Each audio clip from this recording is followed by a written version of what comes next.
Muy buenas tardes, señoritas. Buenas tardes, profe. Listo, vamos a comenzar con lo que tenemos.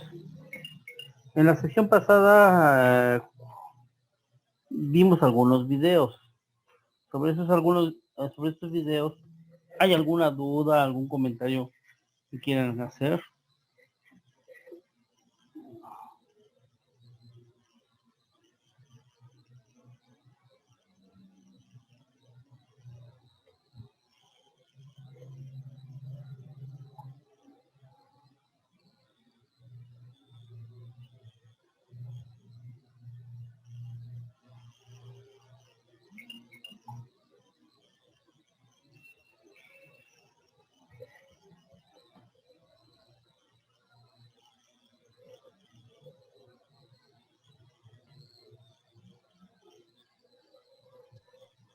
No, profe, quedaron claros. Ok, gracias, mi amable Madain. ¿Sí? Entonces, vamos a continuar con lo que tenemos.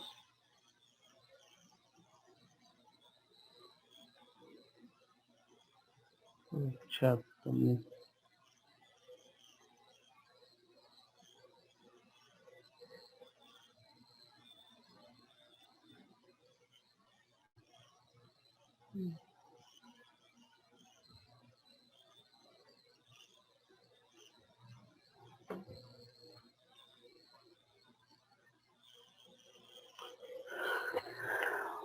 Hablábamos sobre tratados para evitar la doble tributación, ¿sí?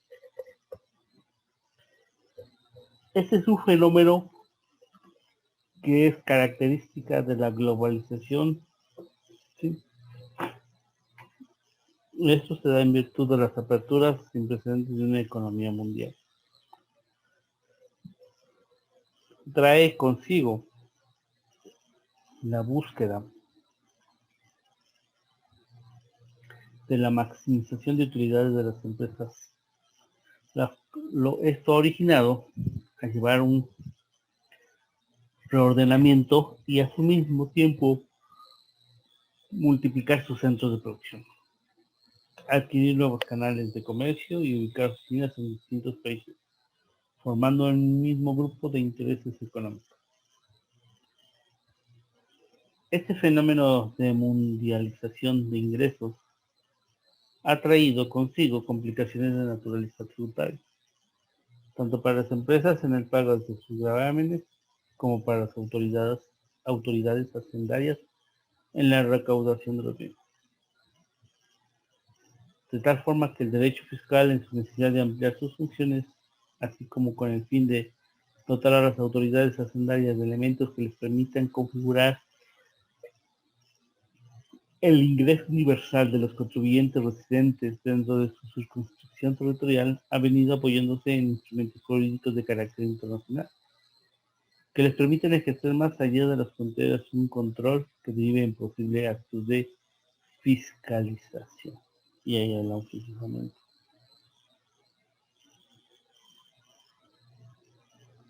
Cuando hablamos de la residencia de las entidades corporativas, quienes juegan un papel clave en la tributación nacional sobre ingresos de las corporaciones y en la aplicación de los tratados internacionales, en la globalización fiscal internacional, el concepto de residencia cobra una gran importancia, ya que para poder tener derechos a los beneficios que se derivan de los convenios para evitar la doble tributación, que se abrevia como CEDT, Convenios para evitar la doble tributación, esta se debe acreditar ante las autoridades de cualquiera de los estados que han firmado un convenio para evitar la doble tributación.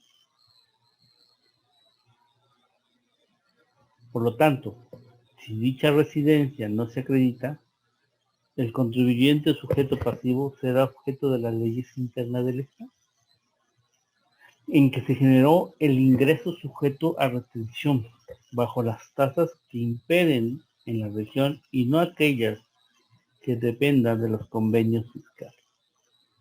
¿Se acuerdan que en los videos habíamos visto que se habían proyectado algo importante? Lo importante de estos videos radicaba en que Muchas veces en estos tratados, ¿sí?, había reglas que beneficiaba a aquellos grupos que iban a formar parte de este tratado. ¿Sí? Entonces, eso es una parte esencial. Caso de contrario, si no se tiene este convenio para evitar esta doble tributación, entonces esos beneficios no se les van a aplicar y por ende, entonces tendrán que cubrir con los impuestos del país donde se encuentra su actividad económica. Es necesario establecer y conocer el término de residente de un estado contratante. ¿Sí? Tiene la función de determinar el ámbito personal de aplicación de un convenio para evitar la doble tributación. De acuerdo con el artículo 1 del modelo de la Organización para la Cooperación y Desarrollo Económico sobre Ingreso y Capital, abreviadas por sus siglas MOCDE, utilizado por la mayoría de los países para darle contenido a sus convenios para evitar la doble tributación, esta convención debe aplicarse a personas residentes de uno o ambos estados contratados. Por consiguiente, este modelo de Organización para la Cooperación y Desarrollo Económico, MOCDE, establece en su artículo 4 que la residencia en un estado contratante dependerá de la definición que se le dé a dicho término en las leyes domésticas de los países contratantes. Si por las diferentes definiciones del término en dichos países surge un problema de doble residencia y por lo tanto de doble tributación, será necesario la aplicación de una norma de conflicto o desempate, como la sede de dirección ejecutiva o el centro de administración y control, para darle a cada uno de ambos estados el derecho para gravar los ingresos de la persona moral. Esto es, si la ley doméstica de un país ubica la residencia de una compañía en el lugar donde se constituyó la misma y otro lo ubica en donde se encuentra su sede de dirección efectiva, dicha compañía será tratada como residente de los dos estados. Y en un principio sus ingresos mundiales estarían sujetos a imposición en ambas naciones. Por lo tanto, un común entendimiento internacional sobre la definición de las reglas de desempate es necesario. Al respecto, la norma de desempate utilizada por el modelo de Organización de Cooperación y Desarrollo Económico, ¿sí?,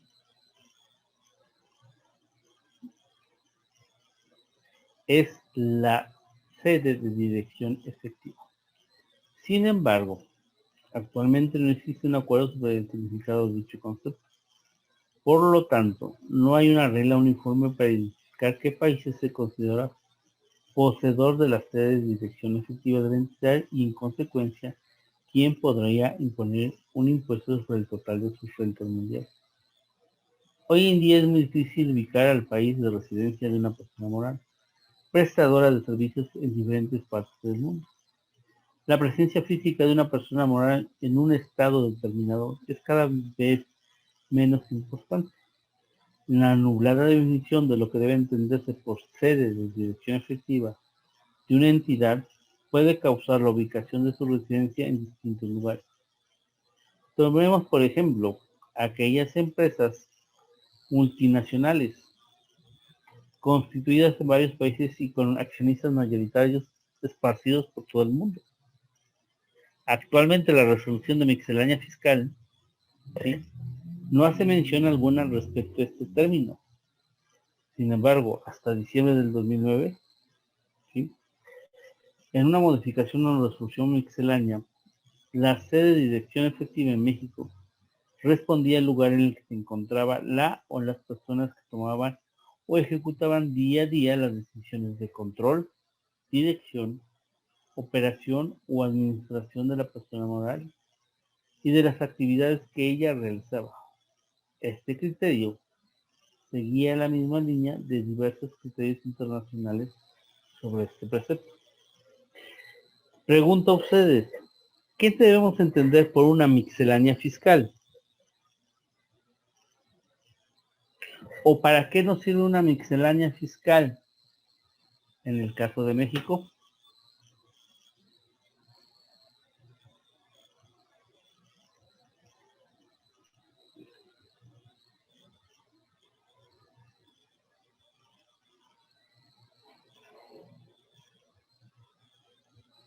¿Quién desea comentarlo?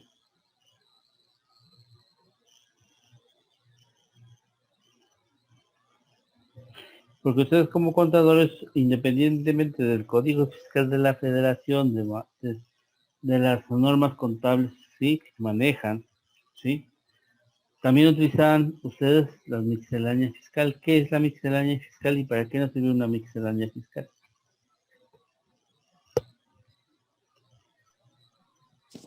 Bueno, es un documento que tiene igual vigencia anual y en él se encuentran todas las reglas o todos los dictámenes impuestos, ya sea por impuestos, productos, aprovechamientos o contribuciones. Sí, correcto, Maya, sí. Precisamente es un documento alterno que sirve para las autoridades tributarias, en el caso particular de México, cómo aplicar las reglas en ciertos y determinados pagos de impuestos, derechos, usos y aprovechamientos. Sin embargo, también es importante que, por ejemplo, los contadores de las empresas tengan conocimiento de esto para ver que efectivamente ellos puedan aplicar esos cargos provisionales que deban de hacer y entregarlo a la autoridad fiscal para evitar generar lo que nosotros conocemos como un crédito fiscal. Gracias, Maya.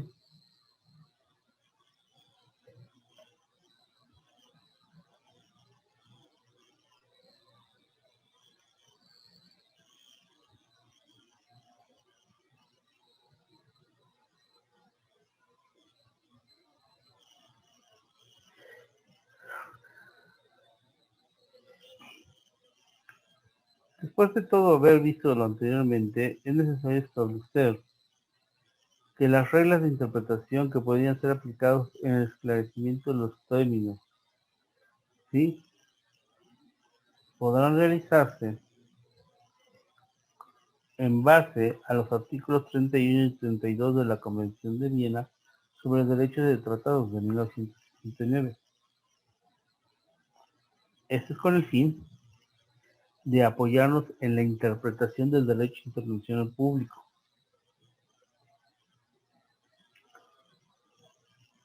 Es importante determinar si en caso particular es posible utilizar el MOCDE, sus respectivos comentarios y el derecho doméstico de los estados constantes dentro de algunos de los instrumentos de interpretación establecidos por la Convención de Viena, ya que ésta representa el ordenamiento aplicable para dilucidar un término encontrado en cualquier tratado internacional, tal y como lo es, ¿sí?, el CEDET.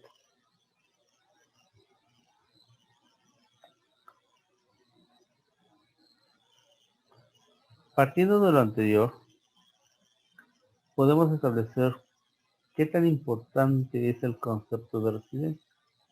De tener un concepto de residencia bien definido, la distribución de la potestad tributaria entre los estados sería más sencilla. A medida que la globalización y el comercio internacional fue formado parte fundamental del desarrollo de un país, se han establecido diferentes factores de vinculación tributaria, los cuales le limitan al Estado para ejercitar dicha potestad sobre una persona determinada por razón de su nacionalidad, residencia, fuente de riqueza, lugar de negocios, además de otros criterios como su lugar de constitución y su domicilio.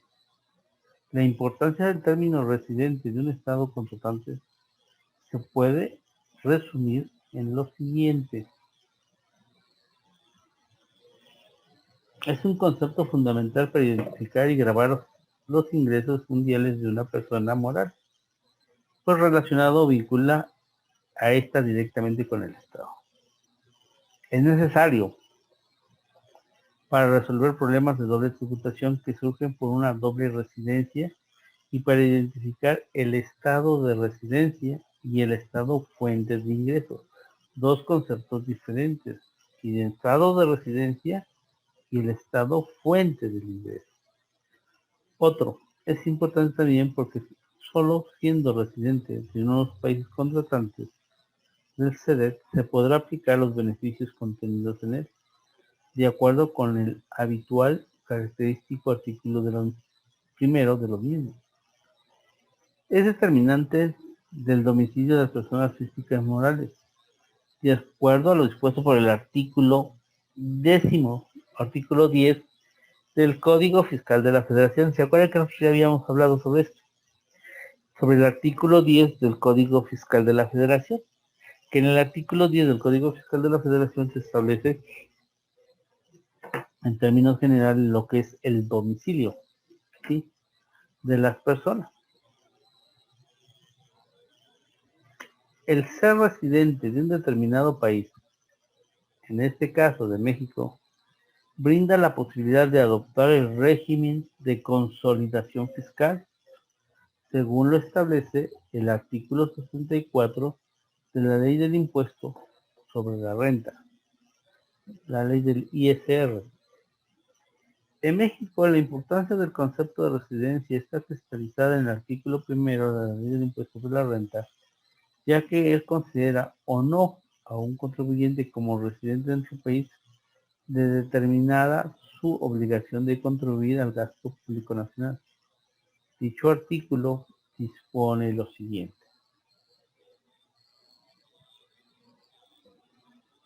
Las personas físicas y las personas morales están obligadas al pago del impuesto sobre la renta en los siguientes casos. Fracción primera. Las residentes en México, respecto a todos sus ingresos, cualquiera que sea la ubicación de la fuente de la riqueza de donde proceda. Fracción segunda.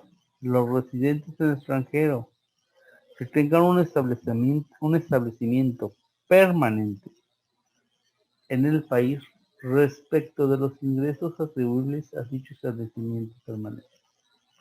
Fracción tercera.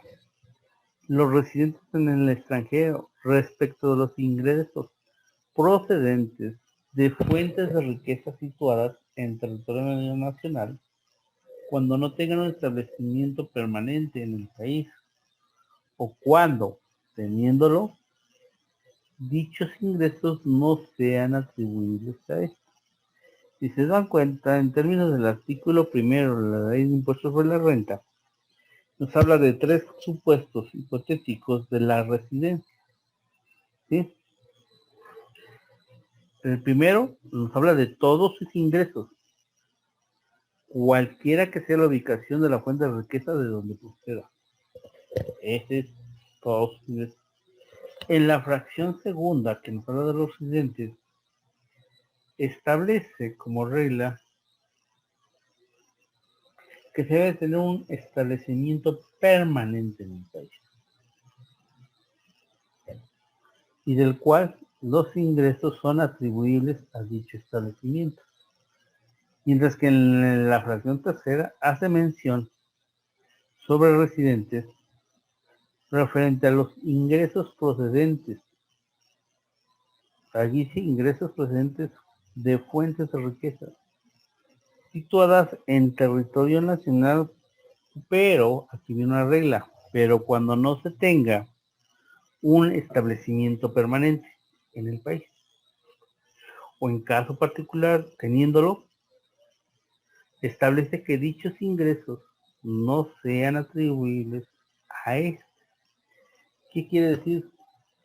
Que todas aquellas personas que se encuentren realizando actividades económicas en México directamente con su actividad o con otras actividades, aún así ellos están obligados al pago ¿sí?, de la declaración correspondiente sobre este impuesto. Bueno, y aquí nosotros ya vimos el término que estábamos buscando anteriormente, sobre la residencia. Entonces, la residencia, independientemente de que esté establecido en el artículo 10 del Código Fiscal de la Federación, tenemos que hacer mención también del artículo primero, ¿sí?, de la Ley del Impuesto sobre la Renta, en el cual establece con un poco más de precisión lo que es la residencia. Una vez establecido lo anterior, pasaremos al siguiente punto, sobre la definición de la doble tributación internacional.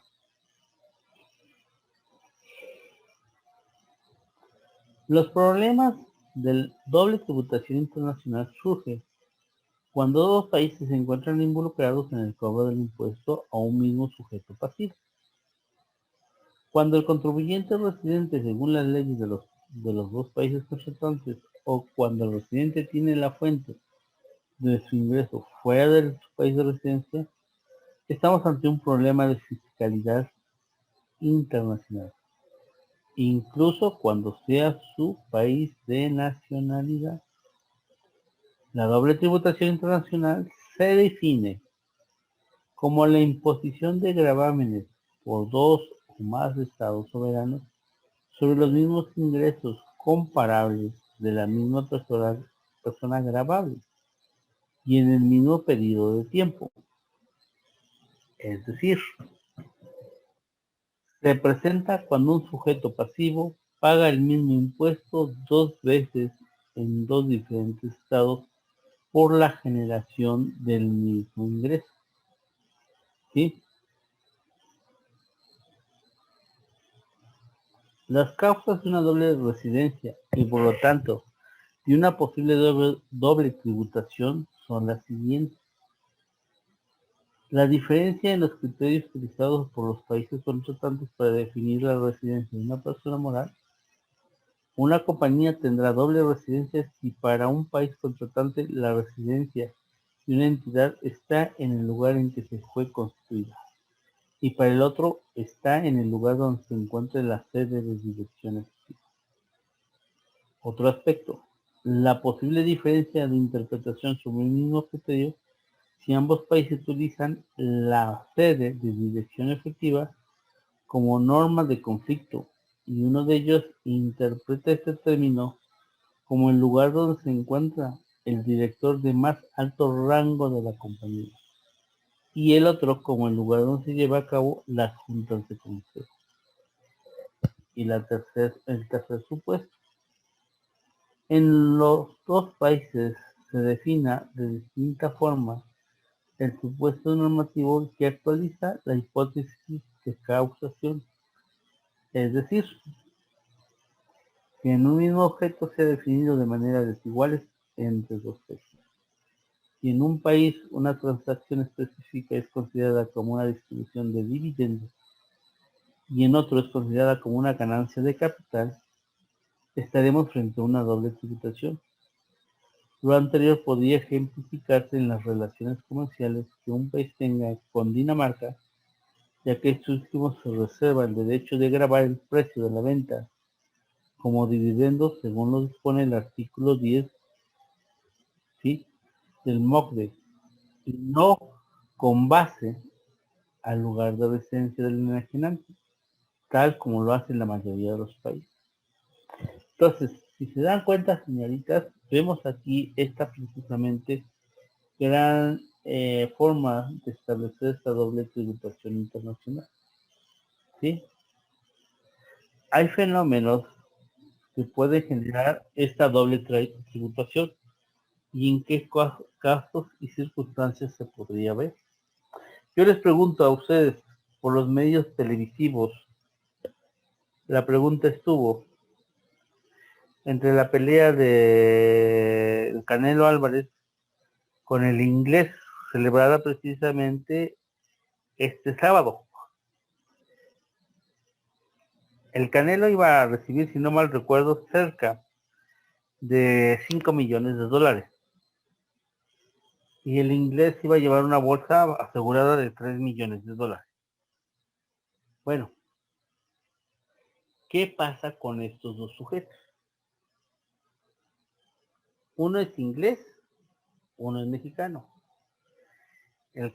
Ambos consultaron una pelea en Estados Unidos.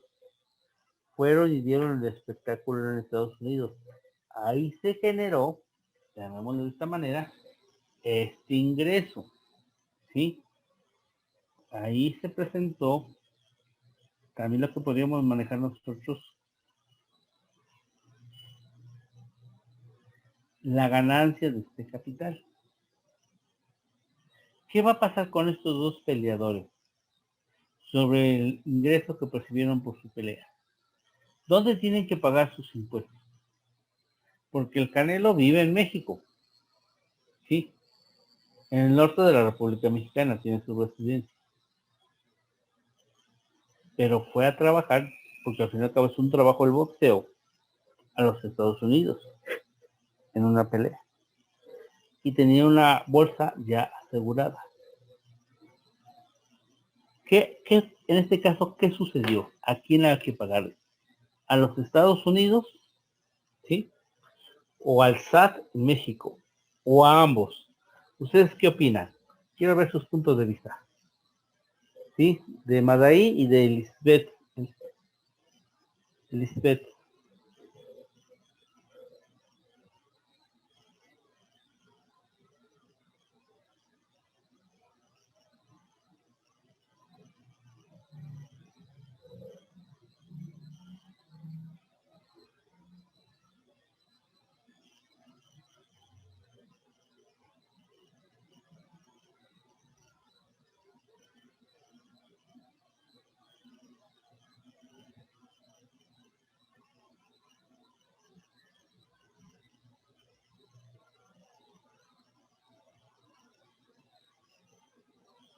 Y la pregunta también sería, bueno, va a hacer esto. ¿Dónde convendría pagar sus impuestos? Por ejemplo, del Canelo. ¿En Estados Unidos o en México? ¿Cuáles consideran ustedes que sea la solución a estas interrogantes?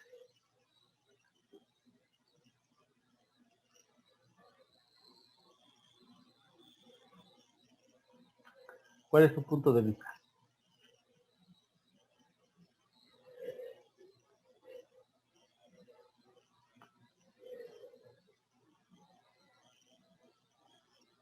De acuerdo a lo que hemos estado analizando en este momento, este análisis, pues, déjeme ver, aquí yo tengo un chat. Vamos a ver.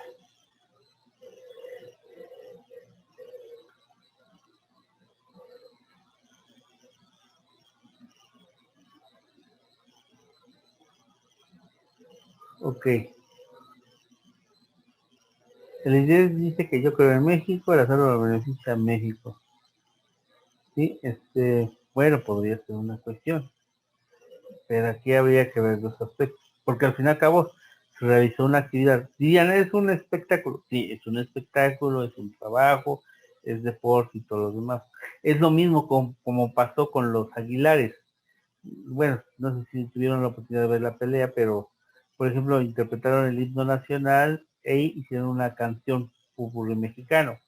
Entonces aquí Antonio Aguilar y sus hijos sí participaron en ese evento. También por participar en ese evento ellos recibieron un pago.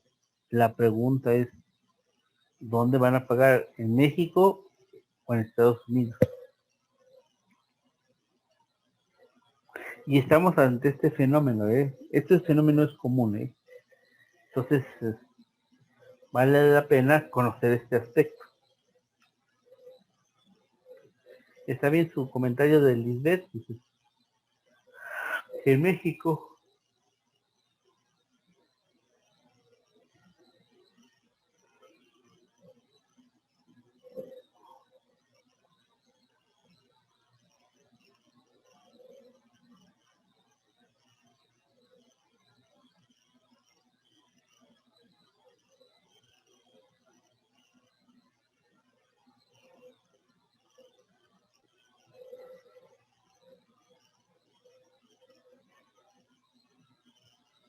Aquí lo importante, yo considero, hay que ver estos dos aspectos. Primero, ¿sí? ¿En cuál de los dos países, en Estados Unidos y México, las personas físicas, estoy hablando del Canelo como persona física, no como empresa, ¿sí? ¿En cuál de estos dos se paga más impuestos? ¿Sí? Ese sería un punto de vista primero. Segundo, estableciéndose en términos de los acuerdos que se haya firmado previamente, ¿sí? Y en los cuales se tenga establecido el derecho a pagar, donde se generó el ingreso. El ingreso se generó en Estados Unidos. Ahí está el interés gravable, ¿sí? Entonces, por consecuencia, se tiene que pagar los impuestos en Estados Unidos. En Estados Unidos es muy práctico, fíjense. ¿Por qué?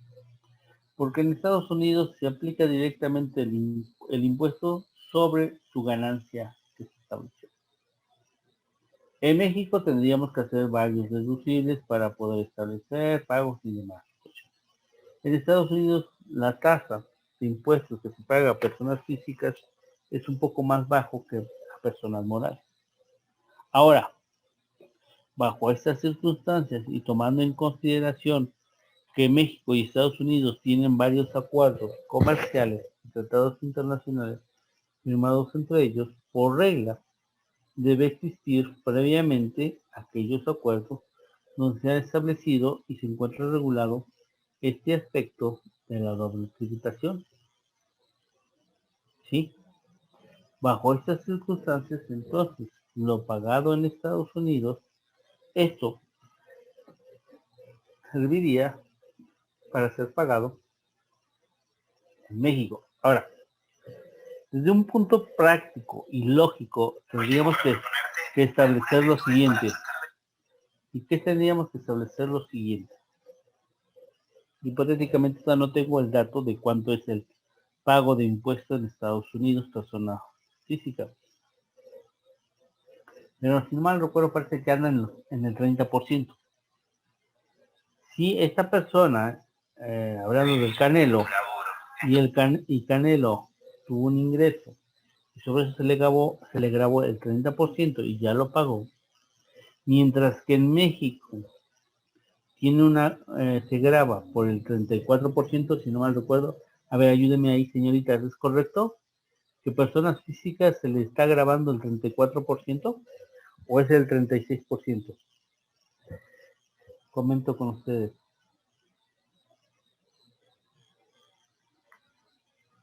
En México, una persona física, ¿cuánto es lo que se está grabando? ¿El 34 o el 36%?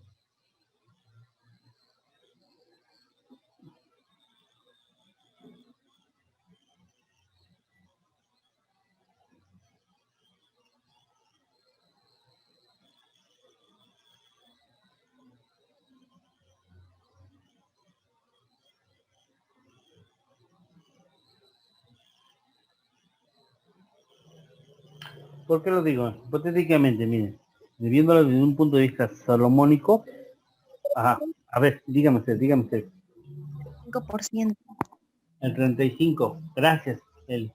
Entonces, si se dan cuenta, estamos hablando del 35 al 30%, son 5 puntos de diferencia. Entonces, conviene más hacer este pago por esta actividad en Estados Unidos, porque es menos a comparación de México, que es el 35. Entonces ahorraríamos 5 puntos. 5 puntos por hablando de 5 millones de dólares, sí, suma una cantidad interesante. Bajo esas reglas, tendríamos que ver cómo se aplica esto. Entonces, viendo este tipo de ejercicios, podemos encontrar nosotros esta situación.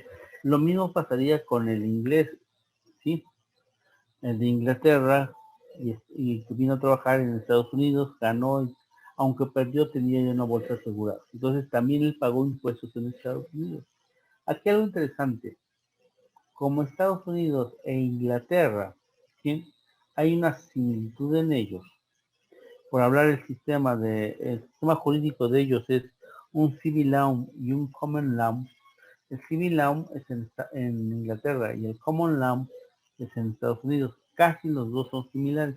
Entonces, en materia tributaria hay una casi similitud entre ambos, por lo cual, al final y al cabo, a este inglés le es más correcto pagar este tipo de ingresos que le dio por la pelea en Estados Unidos, los cuales en su momento serán totalmente deducibles en su país de origen, que es donde tienen sus residencias.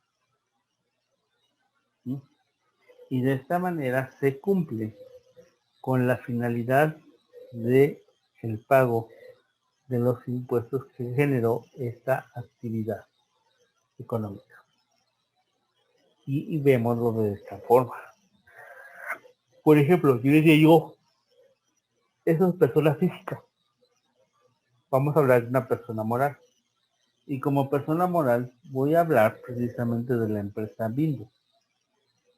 Bimbo tiene penetración en los mercados americanos, en Canadá, en Chile y en otros países del continente americano y en Europa. Entonces, esta empresa mexicana, persona moral Bimbo, en cada una de estas regiones del mundo tiene establecidos sus empresas. Entonces, él cumple con todas sus actividades, paga sus impuestos que se están generando en cada uno de ellos. Aquí la parte importante que estábamos hablando de este aspecto es en dónde se encuentra su matriz o en qué lugar de estos diversos países del mundo tiene establecido, ¿sí?, precisamente sus juntas de consejo, que podría ser otros factores. O dónde está la dirección que se controla a todas las demás, ¿sí?, empresas, filiales que están dispersas en el mundo. ¿Sí? ¿Por qué? Porque de esta manera podemos establecer que si Bimbo cumple con la obligación de ir pagando y cubriendo sus obligaciones fiscales o tributarias, porque también cabe aclarar que en cada entidad, en cada país del mundo, se le llama mucho más como tributos, obligaciones tributarias. Nosotros en México le llamamos obligaciones fiscales, pues, pero más son de carácter tributario. Si en ellos se está cumpliendo con sus obligaciones tributarias, por lógico, al tener su sede, y pensémoslo así, que está en la ciudad en México, en territorio mexicano, y que está aquí donde controla todo lo demás, entonces al presentar sus declaraciones anuales y todo lo demás, va a ser el acreditamiento del pago de estos impuestos realizados por ingresos internacionales. Ahí está esta cuestión. Y por lo consiguiente, ya ha hecho el pago de sus impuestos que tenía derecho el Estado mexicano. Bueno, después de haber establecido la definición de la doble tributación internacional, el concepto de residencia, es necesario establecer otro concepto. Y vamos a hablar precisamente del siguiente. Los objetivos del ordenamiento fiscal internacional y razones de su incumplimiento, que es otro de los factores importantes. El objetivo primordial de los diferentes ordenamientos normativos es el de permitir un control sobre el ingreso universal, así como evitar el pago de una doble tributación y una elusión o evasión fiscal por parte de las compañías que se aprovechan de flexibilidad del concepto de residencia. La imposición tributaria sobre la renta y sobre el capital se hace utilizando los llamados puntos de conexión, los cuales son la fuente de ingreso y la residencia de la persona contribuyente. El país donde se genere el ingreso, estado fuente, que se le considera así, caso particular, el caso de la pelea de Canelo, ¿sí? Con este inglés, el estado fuente fue Estados Unidos.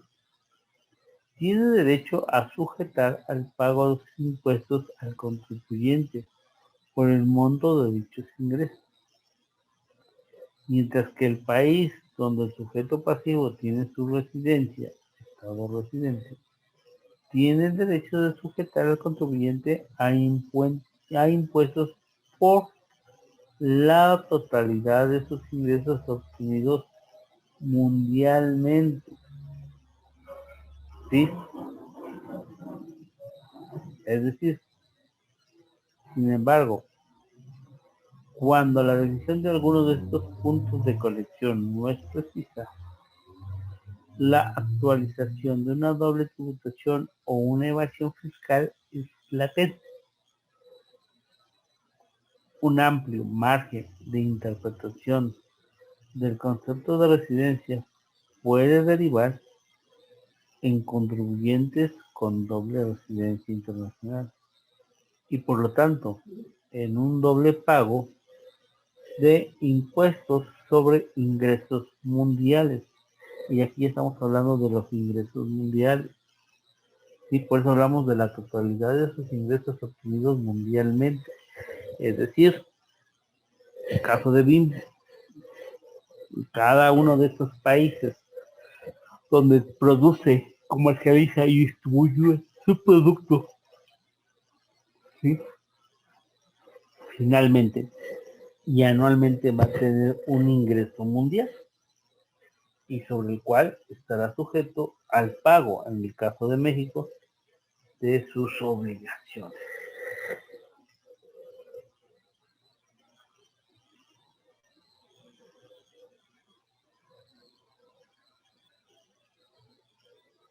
Entonces hemos establecido un tercer objetivo. Bueno, aquí nos habla también otro aspecto que debemos tomar en consideración porque hemos estado mencionando a personas físicas y personas morales en este rubro. Vamos en este momento a hablar sobre la diferencia entre la residencia de personas físicas y residencia de personas morales. La residencia fiscal de un individuo y la de una compañía son conceptos muy diferentes, lo cual se refleja en la claridad de los elementos que lo componen. La residencia de las personas morales es comúnmente definida con base en la ubicación de su administración principal del negocio o su sede de dirección efectiva. Aquí ya nos está estableciendo dos puntos de vista. Si ponemos atención, es para personas morales se debe establecer dónde se encuentra la ubicación de su administración principal del negocio o la sede de su dirección ejecutiva. A esto se le conoce como por su asiento principal del negocio, establecido en sus estatutos o por el lugar donde haya sido constituida conforme a las leyes del Estado que se trate. Por su parte, la residencia fiscal de un individuo, en términos del artículo 42-2 de la MOCDE, tiene una serie de criterios jerarquizados, que son pruebas fiscales notables, fácilmente identificables y relativamente estables, que facilitan la determinación de la residencia del sujeto.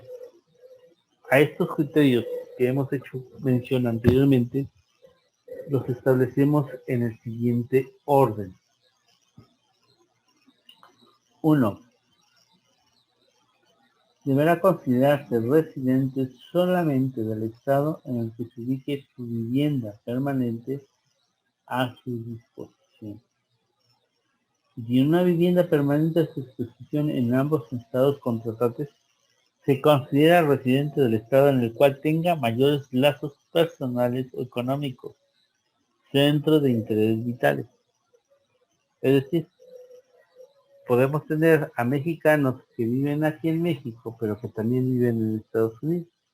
Entonces, bajo esas circunstancias, podemos establecer que 6 meses están en México, pero 6 meses están en Estados Unidos, están en similitud de situación. ¿Qué va a suceder aquí y qué es lo que se debe de hacer? Pues, abajo este criterio nos establece dos elementos importantes que no hay que perder de vista, que va a ser la distinción entre uno y otro.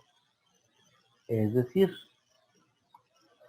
en estos dos domicilios, ¿en cuál de ellos existen mayores lazos personales o económicos? Cuando hablamos de mayores lazos personales, por ejemplo, ¿dónde vive toda su familia? ¿Sí? Que esté en constante comunicación con él. O donde tiene establecido el mayor número de empresas. Ejemplo particular. Si en México tiene 54 empresas y en Estados Unidos tiene 30 empresas, ¿cuál es el que tiene mayor empresa? México, independientemente de que pase 6 meses en México y 6 meses en Estados Unidos.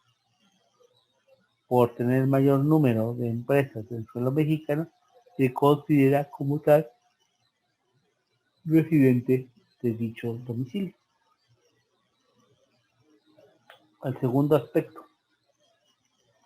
En el caso de que no se pueda determinar lo anteriormente, la residencia determinará por el lugar donde se encuentre su domicilio habitual. Y el término de domicilio habitual, si gustan ustedes revisarlo, chéquenlo en el Código Fiscal de la Federación. Y por domicilio habitual se considera el lugar donde pasa su mayor tiempo. A ese se le considera habitualmente el lugar donde esté más. Bueno, el tercer elemento. En el caso de los criterios económicos o de habitualidad no fueren determinantes, se considera residente del estado de la nacionalidad del sujeto. Ok, aquí la residencia tenemos que tomar en consideración en este caso ya extremo la nacionalidad del sujeto. Si es mexicano, no se considera como tal residente mexicano.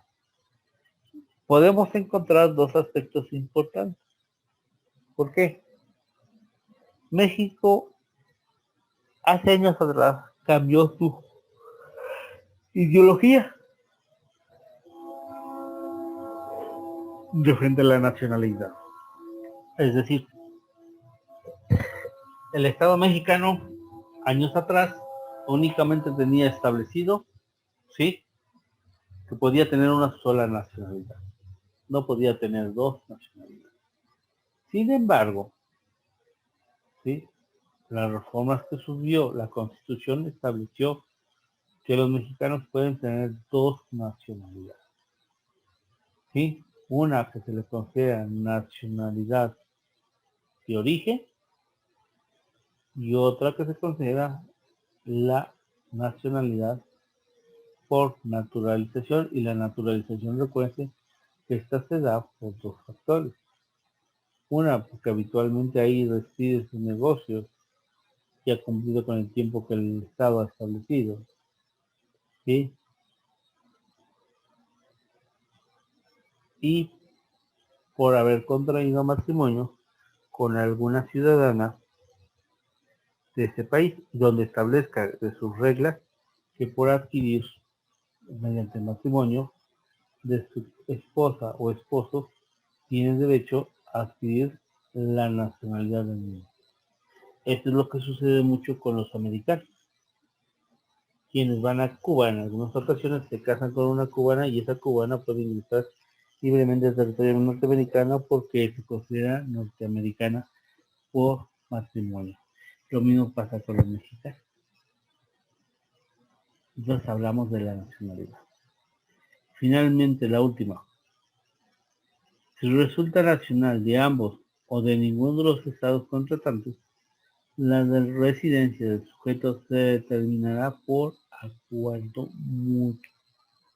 Es el último aspecto que se podría tomar en consideración, que el mismo establezca en dónde considera ser su residencia. En contraste, la residencia de una persona moral es determinada solamente con base en un criterio ambiguo que no tiene una definición precisa en el artículo 4.3 del MOCDE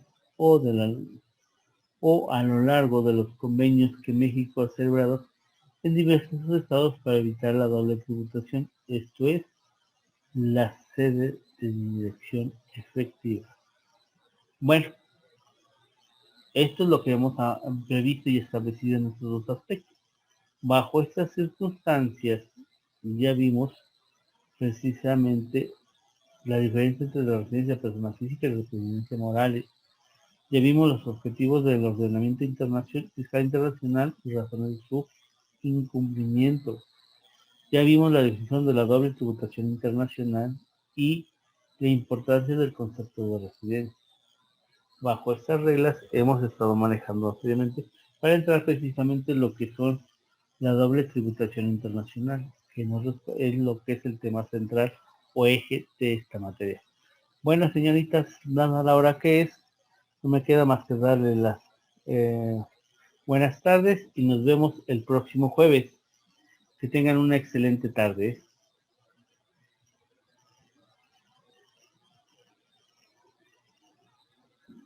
Gracias, profe. Hasta luego. Hasta luego, gracias. Gracias, Madaín, nos vemos.